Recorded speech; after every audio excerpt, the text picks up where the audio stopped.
Assalamualaikum warahmatullahi wabarakatuh. Selamat malam kepada semua pemirsa dari guru-guru kami, pembimbing dan kawan-kawan seperjuangan. Kami berdoa semoga kita selalu mendapatkan keberkahan, rahmat dan maghfirah Allah, pun pula memperoleh kelancaran rizkinya yang halal agar untuk bisa berbekal ibadah kepada Allah Subhanahu wa taala.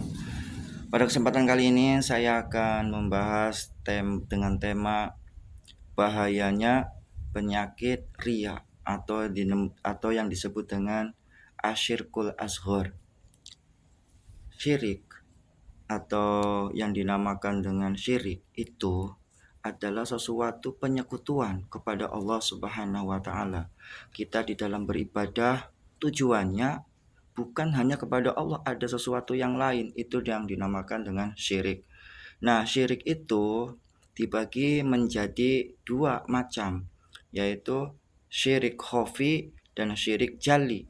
Syirik khafi yaitu yang di dalamnya itu menisbatkannya urusannya ke i'tiqad atau tujuan atau niatnya dalam hati. Jadi syirik khafi itu di dalam hati.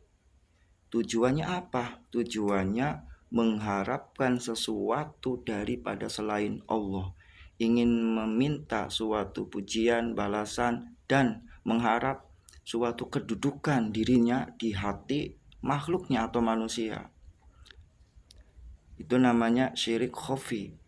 Nah, kalau syirik jali itu syirik yang jelas atau syirik amali, bisa diucapkan dan dalam perbuatan jelas, diucapkan dengan ikrar bahwa saya melakukan suatu perjanjian, ada sesuatu kekuatan yang menandingi Allah, yaitu bisa bersekutu dengan makhluknya Allah atau dengan manusia ataupun jin.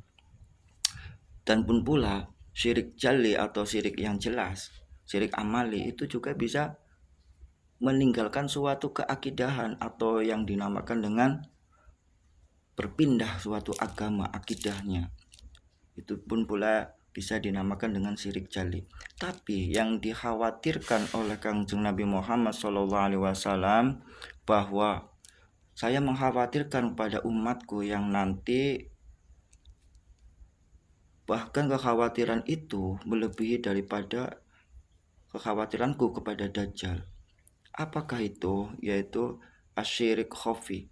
Syirik khafi itu yang seolah-olah kita itu seperti niatnya kepada Allah, tapi pada hakikatnya, pada kenyataannya itu adalah niatnya kepada selain daripada Allah.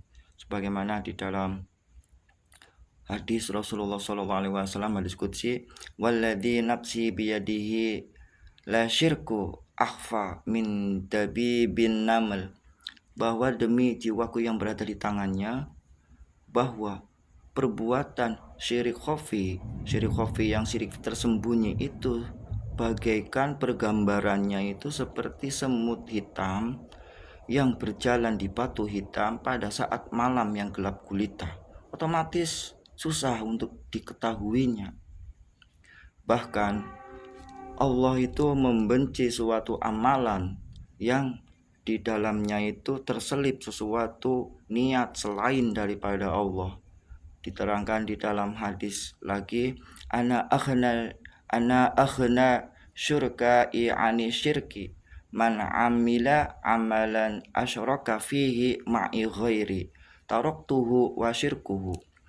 Kata Allahnya itu, saya ini adalah sesuatu yang tidak membutuhkan suatu penyekutuan, dan barang siapa amal yang amalannya itu di dalamnya ada selain daripada aku, maka aku akan meninggalkannya wasyirkuhu, dan juga yang disyirik, dan juga pada sesuatu yang disyirikannya. Jadi kalau amalan hamba itu niatnya bukan karena Allah, Allah akan meninggalkannya. Allah tidak membutuhkan suatu amalan yang niatnya bukan karena Allah Subhanahu wa taala. Maka dalam perspektif tasawuf itu suatu penyakit hati dan suatu hijab yang sangat besar sekali dan perlu kita dipahami, perlu kita ketahui. Nah, bagaimana cara kita memahami dan mengetahui tentang hal perbuatan syirik khafi itu atau yang dinamakan dengan riya? Itu adalah dengan cara tazkiyatun nufus bidzikrillah, membersihkan jiwa kita dengan cara mengingat zatullah, mengingat kepada Allah Subhanahu wa taala. Tapi dalam hal ini mengenai pembelajaran zikir bukan sembarang zikir. Zikir yang perlu ditalkinkan, dibaiatkan melalui guru mursyid yang sudah makrifat kepada Allah, yang silsilahnya terhubung kepada Rasulullah Shallallahu alaihi wasallam. Guru mursyid tersebut sudah bermakrifat, sudah wusul dan sudah memahami akan karakter-karakter, penyakit-penyakit hati kepada orang-orang lain, terutama kepada murid-muridnya, sehingga bisa memberikan suatu binaan, tuntunan, dan pendidikan kepada jiwa-jiwa hati pada salik-salik atau murid-muridnya, dan bisa memberikan suatu penjelasan. Nah, perbuatan syirik itu seperti semut yang berjalan di batu hitam dalam keadaan malam gelap gulita, otomatis tidak akan tahu kecuali dengan cara cahaya. Ada suatu cahaya sehingga bisa tahu. Kita bisa melihat ini kan karena ada cahaya.